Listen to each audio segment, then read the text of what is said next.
Welcome everyone to Manufacturing Talk Radio. We are here at the New Jersey Institute of Technology where we're kicking off Manufacturing Week at NJIT, and we're here with JoAnn Mitchell, who's the Senior Project Leader for Market Area Americas, and I'm going to have JoAnn explain that to us for Sandvik Coromant Corporation.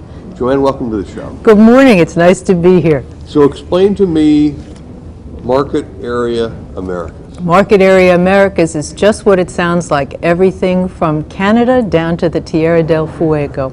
Okay. So North and South America, and of course my good friends in Central America as well. Oh, so you've got both continents. We do.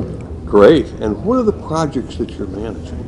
Projects that I manage include projects like working with our education partners, working with students, working with our industry associations, and with our customers who depend on us for technical solutions to their metal cutting problems. Okay. We know that you're involved with Manufacturing Day week. We are. And I know that you're having, I think, tomorrow, 150 students from Passaic Institute of Technology. Tell us a little bit about that. Here in New Jersey, we're having students with us all week, not only starting tomorrow, but clear through the week, and other parts of our company, including Canada, will be having students a little later in the month to accommodate the Canadian Manufacturing Technology Show. But tomorrow, we're very happy to have PCTI with us. They're a very fine technical college, not too far from our offices in Fairlawn, and they're educating students to take high technology careers in manufacturing.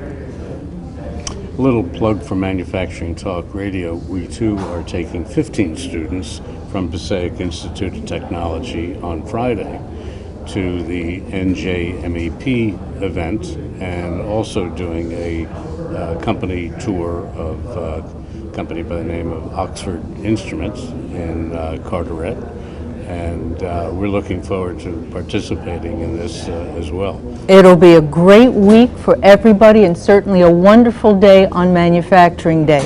There's over 1,900 separate Manufacturing Day events around the country.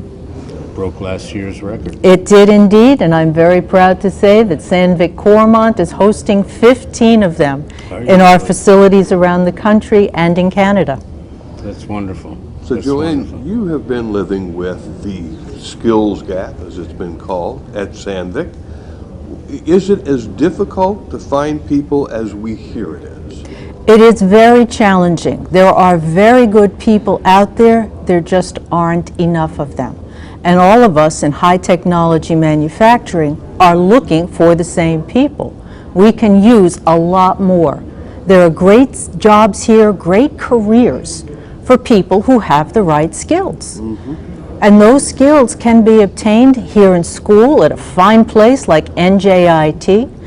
You can get those skills online in many cases, not only from a hybrid class, a class that is live here at campus, and online. You can get them from distant learning through something called a MOOC, a massive open online course that is open to people who can't come to a campus, but can sit in front of a computer and get learning and education and information digitally, virtually, wherever they are. It's a great, great thing to have for modern students, teaching them modern technology.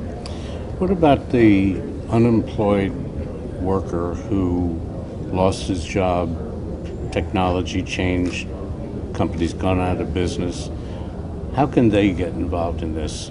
Not as a 20-year-old, but somebody who's a 40-year-old who needs to make a career change. A student is a student no matter what their age, and we deal with many generations. If you have the skills and the drive, you have a career in high technology manufacturing. It doesn't matter how old you are, it doesn't matter whether you're male or female, because the robots that we use don't care if you're a boy or a girl, as long as you know what to tell it how to work. And how they can get that? They can come to programs here at NJIT. They can work with their community colleges. They can use those massive open online courses on a computer. And if you don't have a computer, here in New Jersey, many of your public libraries have computers that are available to the public. Right. You can go to your public library and get help in finding a new career. And when you've gotten a few skills, go to your community college, come to NJIT, and there is help here for those people. So that talent comes back into the workforce where it is very much needed. Technology has always changed, especially here in New Jersey, historically the Garden State. Right. Well, in the early days, 120 years ago, agriculture took about 30% of the population because it was all by hand. Now, 100 years later, agriculture is a very small slice of the working population, but the United States, the single largest manufacturing economy on this planet, grows enough food to feed the world, more food than we've ever grown. But the technology there has changed. It's changed in manufacturing as well. So we need different skill sets that need a little school, that need a little practical application, and manufacturers, like us, are very willing to help people get those skills. Are you seeing schools across the country now throttling up to solve this issue? Because historically it looks like they've been a little behind the curve, because we have 3 million high school graduates a year. There should be lots of talented people out there to employ, but they're not there. That's a question that has a two-part answer. The first part is yes, we are seeing the schools throttle up massively. Some of that is due to new grant money that we're getting from the federal government, who has realized we have a serious issue with the skills gap, so yes. The other part is, historically, manufacturing is not good at marketing. And the image in many people's mind is a black and white image of old technology. Manufacturing these days makes the high technology products that we have come to rely on.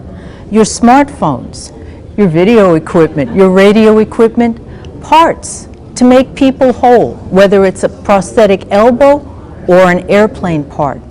These are high technology tools that need high technology skills simply to be produced with the quality that we require.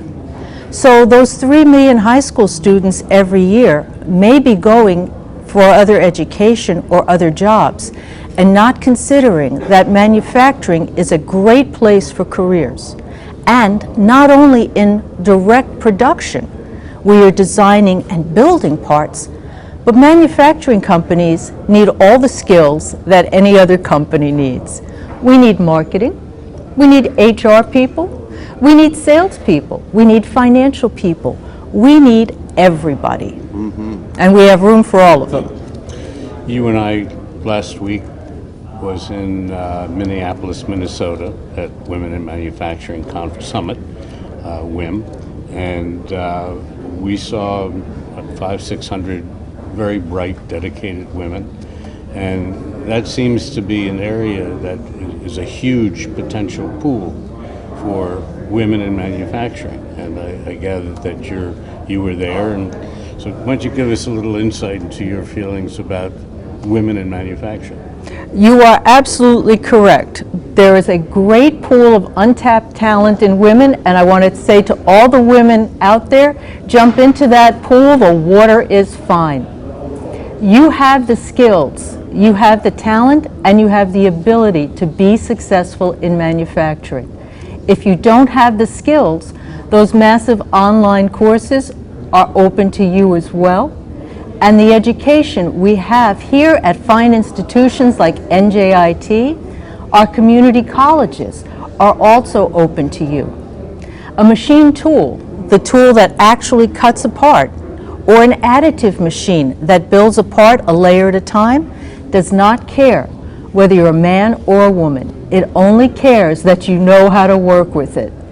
These are great careers. They are secure. They are wonderful careers, not just a job. because you're working with people in design, you are working with people in programming. Whichever part of that team you're in, there is a place for you. Just jump into that pool. The water is great. Well, certainly one of the things that we've experienced when we manufacture is that the cool part of manufacturing is that you can, at the end of the day, either feel, touch, smell, taste what you've made. You can actually get a sense of a real, tangible product, and that's very cool. That is very cool, because what we do in manufacturing is we take a dream, somebody's idea, and we turn it into something you can put in your hands and use. It doesn't matter if it's a new heart, it doesn't matter if it's a new smartphone, a new piece for your car, your airplane, a new piece for your building. At the end of the day, we work together to design it and to produce it, to market it, and to sell it, so that we can get the products we depend on. And in the modern world, we depend on a lot of machined products. For sure, for sure.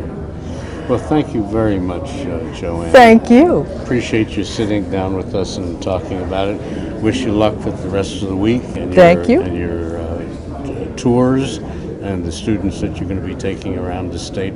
You guys are all doing a great job. Thank you. Thank you for being here today. We've enjoyed having you on the show. Thank you so much. I'll see you later. We'll see you later. Bye. Bye-bye.